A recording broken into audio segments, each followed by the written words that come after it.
Welcome to the Founder Experience, where we're charting the unpredictable waters of startup ventures. I'm Nathan Williams. And I'm Alex Gutjahr.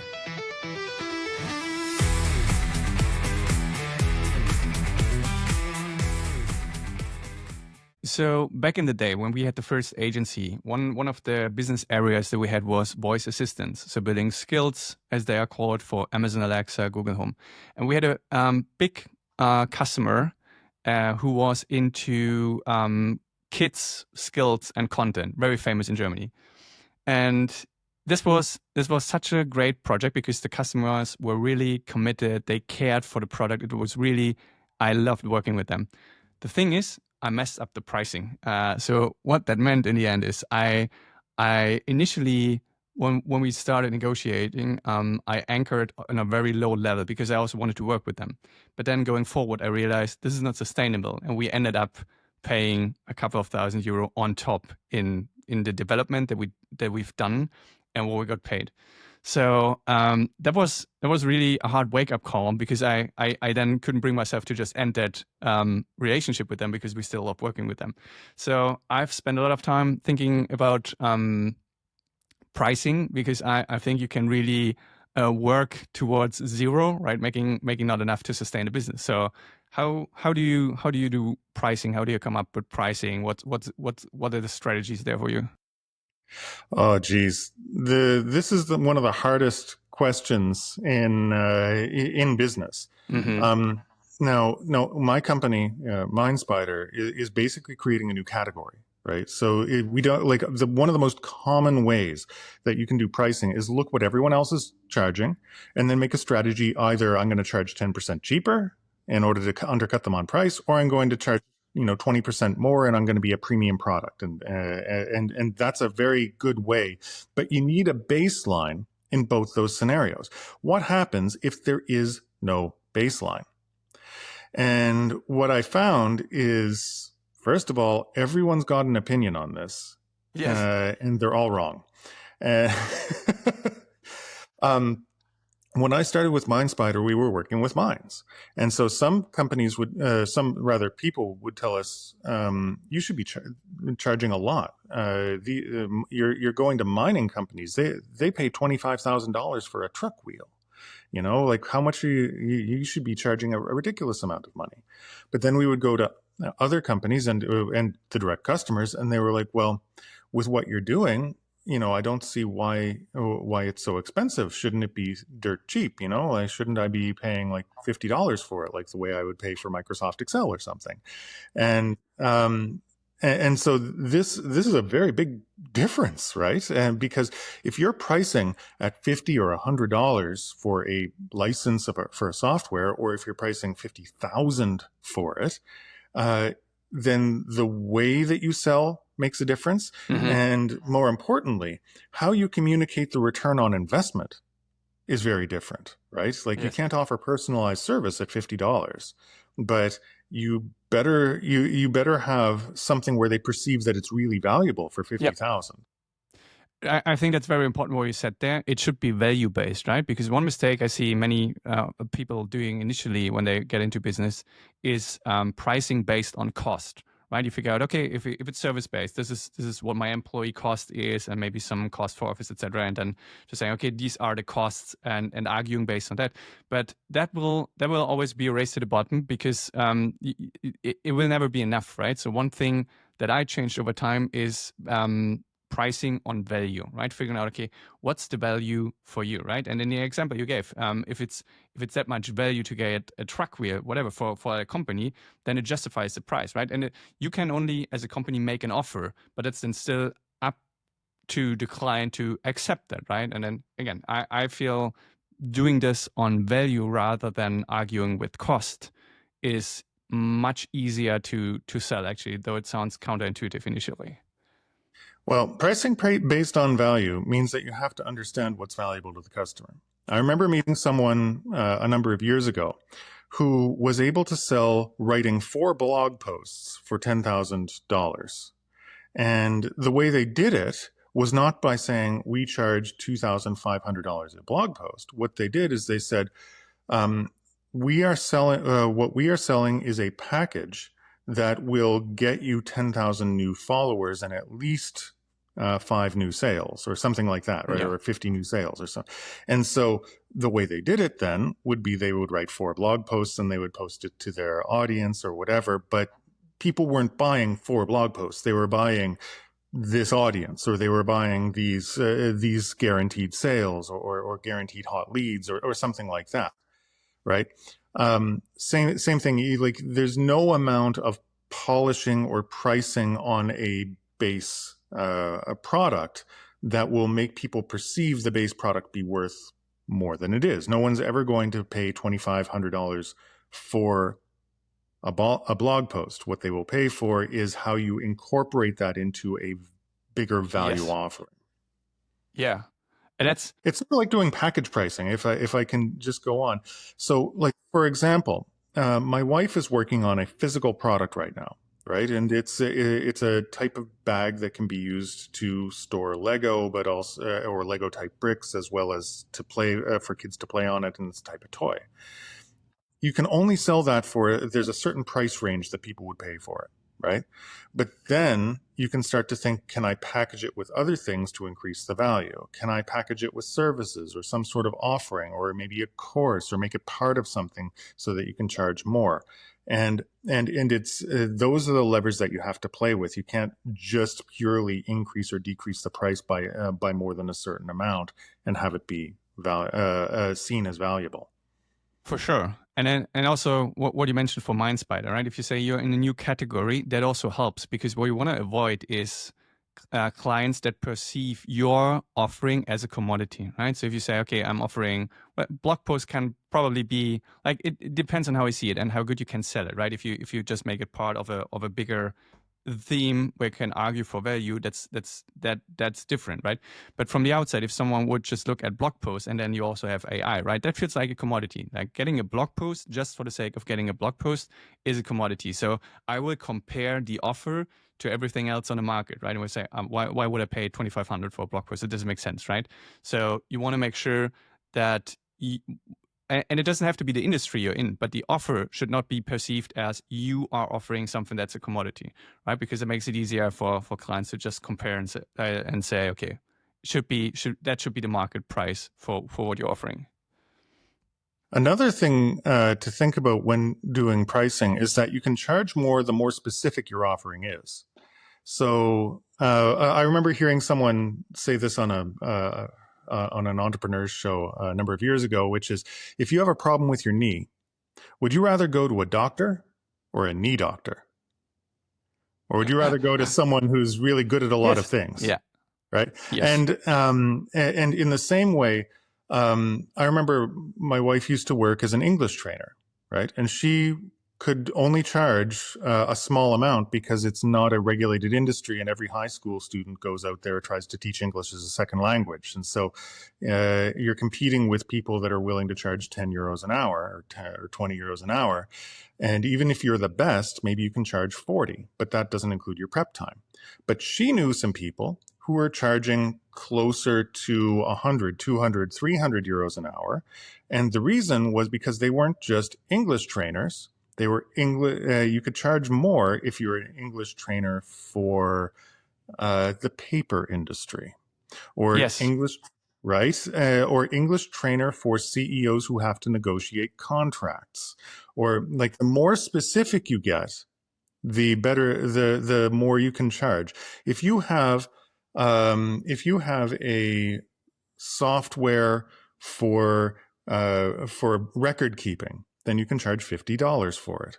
If you have a software for record keeping for the paper industry, then you can charge $500 for it. If you have a software for record keeping for the paper industry that manages specific paper related shipments or something like that, then maybe you can charge $5,000. And so, like, it goes up by orders of 10 the more specific you get. Yes, and this is also one of the pitfalls, I would argue, because when you start out with something that you can offer to the whole world, like software development, you don't want to.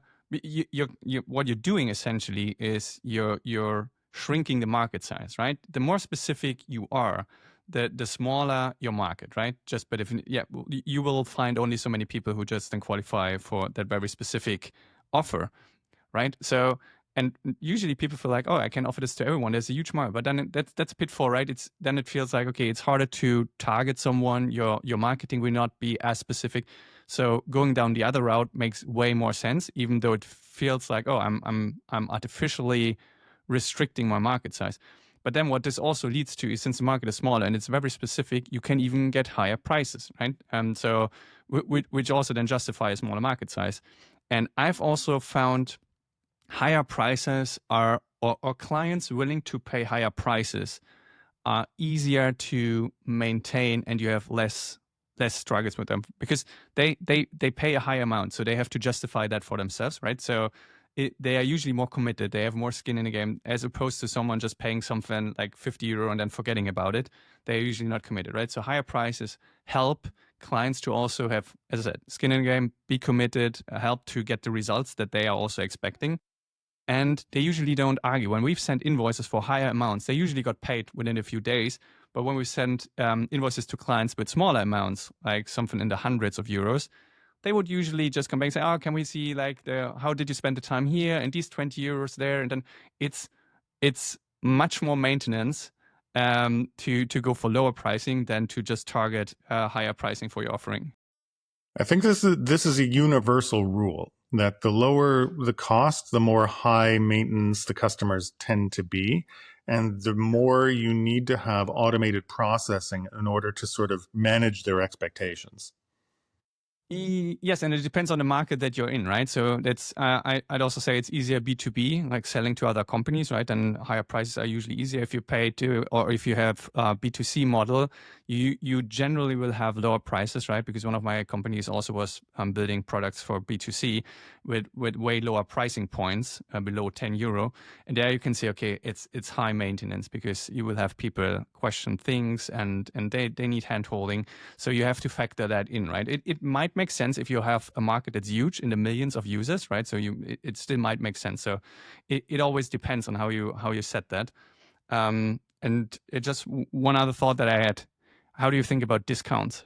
Because that I always found tricky. Do you know what I prefer to try instead of discounts? Is try to give more value instead. So, I mean, we can do discounts, and I have done discounts, but what I prefer to do, for example, I'm doing B2B SaaS, right? A software as a service. So people are paying by the month or by the year. And so instead of giving a 10% discount, I would prefer to give 2 months free, which is more than a 10% discount, right? Yes. But I still get the same amount of money, right? If I charge, say, 12,000 a year and I give 2 months free, I still get my 12,000. If I give a 10% discount, then I get $1,200 less. And so you can do this with any number of things. If you've got a physical product, you can do a free gift throw in. If you or 2 for the price of 1, or 2 for second one 50% off. There's a lot of different ways of doing it where you're still getting the same amount of money. It looks like a discount, but it's not. I get less money. I like that, because that's one of the traps that I fell in. If you discount, like we had companies that we work with who were struggling financially for some time, and then if you discount your daily rate or whatever it is that you're charging for, you anchor them to a new price, and then once they are out of the slump and just making more money or being financially more healthy, you have to argue to bring it back up. So I like what you said, that you don't change that and don't do the discount per se, but increase value and find a solution for them. So yeah, that's so. I these days I say it's either discount, like it's premium, or it's free, and not doing this discount route per se, because it's hard to get out of that again. There are cases where I will give discounts, but I never like giving it without them giving me something in return, because then it feels like an exchange and not like I've caved. So, for example, I might give a discount if they sign up for longer, right? In a B2B SaaS. So, okay, I'll give you a 10% discount on the first 3 years if you sign up for a 3-year contract. But and so then it's justified, right? Or I can I can throw this in if you also buy a marketing package or something like that. Sometimes you need to give a discount in order to get it within their budget parameters. But not everything that they give has to be money as well. So maybe they can't sign a 3-year contract, but maybe they can let you use their name in a marketing thing, or maybe they can Yeah, give you a shout out or I a see. recommendation. That's interesting. But I always like to have them have a hurdle to jump through if I'm giving a discount so that there's some sort of justification, not just on my side, but on their side as well. So I like that when that. I go back next time and say, well, the price is this, you gave me a discount last time. Yeah. And you gave me a shout out last time, and that shout Yeah. out is not valuable anymore, or something like that. So you always have some sort of justification. Well, that's interesting. I never thought about that. So I guess in the end, pricing remains more of an art than a hard and fast rule, right? So you can just navigate it. But in the end, it depends on the business and on the price, on the market. Yeah. One thing that I would always look at, though, is everyone loves cost plus pricing strategies. So it costs me this much, and so then I add 10%, and Yeah. but that's a little bit of a trap. It's not useless. Cost plus is useful for knowing where your break even is, or how, to know. It's very important to know what you can't go below, right, in terms of your pricing. But the customer doesn't care what it cost you. They never care what it cost you. And they only know what it costs them and what it's worthwhile to them. And so cost plus is only useful insofar as if you need to justify something to someone. Like, so for example, if you go to a company and they say, well, like that's way above my price range. Could you give it to me for half? If First of all, that's great. If they're making you an offer, then you're negotiating. If you price too high and it's like way too high, they're not going to talk to you anymore. They're not going to say that's 10%. You have to be within about 10% of what they expect to pay for them to talk to you. Otherwise, they will ghost you. Yeah. So if you say $100,000 for something and they're expecting it for 20, Yes. they're Yeah. not going to say, well, we expected it for 20, or can you do a better price? Because they think you're going to go down to 95,000, whereas they want it for 20. What you have to be able to do is, and that's okay, but so knowing your cost and what you can't go below is important. But if they come back and say, well, look, I can do it for 95, then you go, look, I can't go that low because my costs are here. That's one way of justifying it, right? Yeah. And I guess also when you just or have to justify that, that's already a little bit tricky, because then the customers will challenge you, right? So if you argue by cost, they will say, "Oh, why is that this expensive?" And you usually don't want to go there, right? Because that's not fun. So it's should more likely do it based on value then. Exactly. The one I was thinking, there's one last thing on cost. It's just dropped out of my mind. Oh yeah, that knowing your costs is also really helpful to know what your time is costing. A lot of companies, when they start, they look at the cost of their goods, but they don't look at how much work or effort they put in. Mm-hmm. And Yeah. in the beginning days, it's okay, right? You're going to work for free for your company until it's profitable, basically, right? Or until you desperately need to. And it's good to know what is the raw cost. So if you're doing a physical product, right, and it's costing you, say, 10 euros a unit to buy, and you're selling it for 12, that's fine. You haven't put in your own personal cost into that, right? But if you do, then you can start to gauge, okay, when can I start paying myself? And this is an important thing to know for your pricing, to be able to say, well, at some point I have to make money because I have to eat and I have to feed my family and this sort of thing. So this is where cost plus pricing can be useful, but it's sort of irrelevant to on the customer side. It's not just in services that you run into this, right? So you're doing a service, I'm doing software as a service, and it's vague because a lot of the costs we run into are upfront costs. If I get a customer, it doesn't cost me anything, right? But maybe I paid $5 million to build the software that I'm trying to sell. So I've got to eventually make that back, even though each new customer doesn't cost me a fixed amount. And same thing with software development. it's going to cost a certain amount of time to pay for people, but a lot of it is, especially if you're selling your own services, it's based on all of this knowledge and experience that you've built up and how to actually do this. And you're effectively just selling your time at a certain price. But it also plays in when you're doing physical products, right? So with physical products, it's more about unit costs. Each unit costs you a certain amount of material and a certain amount of marketing and branding and sales and shipping. And I think that it's important for you to remember that what those costs are when you're doing your pricing, but also that that you've got to factor in this. Oh wait, I got lost. That you've got to factor in your own time to it. I think it was the last topic. There was something valuable with to say. Oh yeah, you can actually factor in one of those costs into the discounts you give. And the most common one, the best discount you can give is free shipping if you've got a physical product. I see. That makes perfect sense. Yeah. Right? People hate shipping. They hate it. They hate shipping costs. They would much rather pay a higher price. And that's what Amazon did, right? They said, buy Amazon Prime. They didn't, which is basically prepay shipping costs for the entire year. Yeah. Freaking brilliant, And so, I've seen so many companies do this, which is over a certain amount, free shipping. So then you buy a little more to get that free shipping. And these are the levers that you have to work with when dealing with pricing.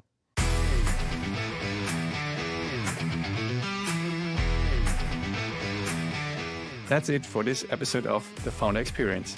If you enjoyed it, do us a favor, hit subscribe wherever you are listening, whether that's Spotify, YouTube, or your favorite podcast app. If you've got a second, leave a rating or a review. It really helps. And you can find more episodes and behind-the-scenes stuff on our website, founderexperience.fm. And if you've got feedback or business ideas that you want us to talk about, shoot us a message at hello@founderexperience.fm. We'd love to hear from you. Thanks for hanging out. We'll catch you next time.